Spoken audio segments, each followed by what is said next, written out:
Theory: biblical creation is correct. Supporting hypothesis: if biblical creation is correct, we should find radiological indicators that are best explained as the result of an active instant creation. Failure to find any such indicators would potentially disprove biblical creation.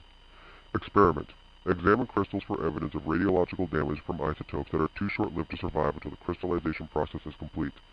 Method: deep earth granite, an igneous rock that results entirely from the gradual cooling of molten magma, supposedly taking hundreds to thousands of years to cool sufficiently to form crystallized rock, was examined for anomalous radioactive halos from short-lived isotopes. Results: halos that are distinctive to the polonium-218 isotope were found with a complete absence of radioactive precursors typical of polonium-218 that results from the decay of uranium-238. Significance: polonium-218 has a half-life of 3 minutes, meaning that it is incapable of surviving long enough to create a halo in a crystal unless the uranium-238 is first trapped and decays. If the uranium precursor was trapped, there would be evidence in the form of a uranium-238 halo, as well as other radioactive isotopes that are part of the decay process prior to the formation of polonium-218. It is possible to get a polonium-218 halo if a different long-lived precursor is trapped, but this precursor would also leave a distinct halo superimposed on the polonium halo. The complete absence of evidence of precursor isotopes indicates that the polonium-218 is the only isotope that was trapped in the crystal.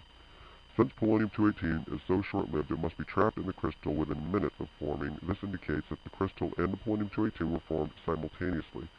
Natural crystallization occurs over hundreds to thousands of years depending on the conditions, far too long for any free polonium-218 to survive it to be trapped before it decays.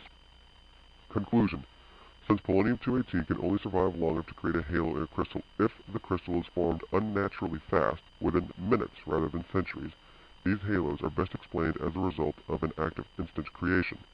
This indicates that the Earth was not formed over billions of years, but rather was formed in an instant. Additional information and opposition. The Bible tells us to look to nature to see evidence of God.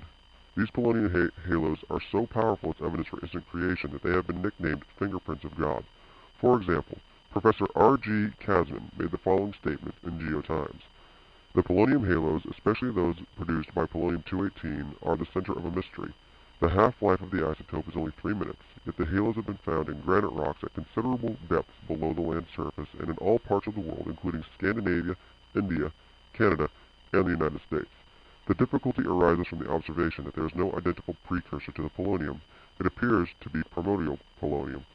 If so, how did the surrounding rock crystallize rapidly enough so that there are crystals available ready to be imprinted with radiohalos by alpha particles from polonium-218? Additionally, polonium halos have been found in mica and fluorite crystals. However, this evidence has not gone unchallenged, and as with all continuing areas of scientific study, it does have some problems. First is the fact that it cannot be artificially reproduced in the lab. Since we cannot artificially manufacture crystals fast enough to test the formation of polonium halos, testing has come in the form of bombarding crystals with ion beams. This method has not been able to reproduce radioactive halos, but is possibly irrelevant since it does not mimic any natural process. Also, it must be noted that there have been no halos found that are indicative of polonium-210 or polonium-214. This last is a mystery and is part of the ongoing research. Due to the inability of artificially reproduced radiohalos in crystals using ion beams, other hypotheses have been proposed, but all involve radioactive decay processes known to result from polonium-218. These hypotheses are still being tested. Further criticism stems from the fact that there are no known natural processes where sufficient concentrations of polonium can be trapped in the crystals. However, known natural processes rely on gradualism, and the fact that polonium halos defy gradualism is precisely what makes them positive evidence for an act of instant creation.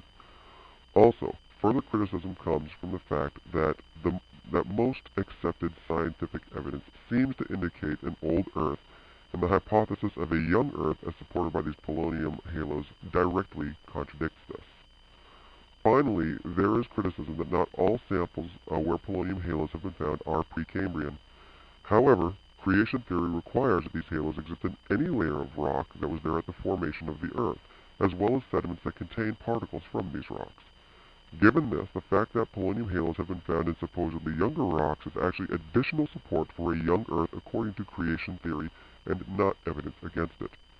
However, none of this is sufficient to dismiss or refute the evidence presented by polonium halos.